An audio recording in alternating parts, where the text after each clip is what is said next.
Il est enfin là, le Xiaomi Mi 5. Ce smartphone avait été présenté au Mobile World Congress de Barcelone en février dernier. Et depuis, on l'attendait avec impatience, puisqu'en effet, la marque chinoise promet un smartphone haut de gamme à moitié prix de ses concurrents.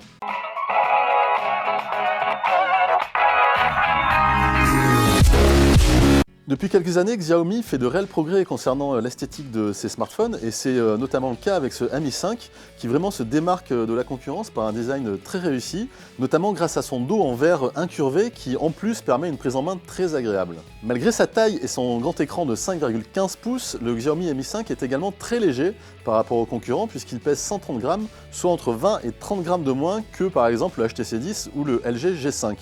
D'ailleurs, c'est assez étonnant puisque quand on le prend en main, on a l'impression que la batterie est manquante dans le téléphone. D'ailleurs, l'écran est également très réussi puisque Xiaomi a choisi une dalle IPS Full HD qui propose une luminosité de 607 candela par mètre carré, donc très lumineuse, notamment en extérieur, l'écran sera très lisible.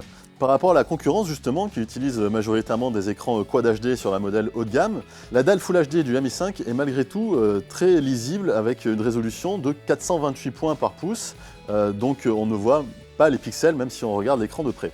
Du côté du processeur, Xiaomi a fait un choix étonnant en prenant un Snapdragon 820 de Qualcomm, mais cadencé seulement à 1,8 GHz, quand les modèles concurrents, comme justement le HTC 10 ou le LG G5, ont une cadence de 2,2 GHz. Donc sur le papier, ce choix pénalise un petit peu le Mi 5 en termes de puissance, mais en pratique, l'impression est vraiment tout autre, puisque grâce à sa dalle justement un peu moins résolue, le Mi 5 propose des performances graphiques vraiment à la hauteur de la concurrence et des meilleurs modèles, puisque par exemple sur Epic Citadel, on atteint un niveau de 59 images par seconde, soit le score du Galaxy S7 de Samsung. Autre gain permis par cette combinaison d'une définition moins élevée et d'un processeur moins véloce, l'autonomie. En effet, le Mi 5 a une autonomie polyvalente de 8h40, quand les principaux concurrents avec le même processeur Snapdragon 820 ne tiennent que 7h ou 7h20. Finalement, la seule légère déception du Mi 5 vient de son capteur photo de 16 mégapixels.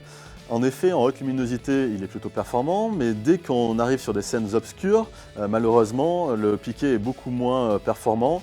Et pareil en vidéo, où le résultat n'est pas forcément très fluide et des déformations persistent, notamment sur les déplacements rapides de caméra.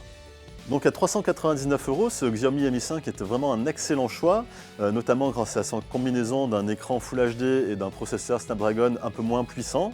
Malgré tout, le ressenti est excellent au quotidien. Attention toutefois, puisque ce modèle chinois n'est pas importé officiellement en France, il n'est donc pas compatible avec les fréquences 800 MHz de la 4G, qui est notamment présente chez SFR, donc les abonnés à cet opérateur pourront être un petit peu en difficulté avec leur réseau.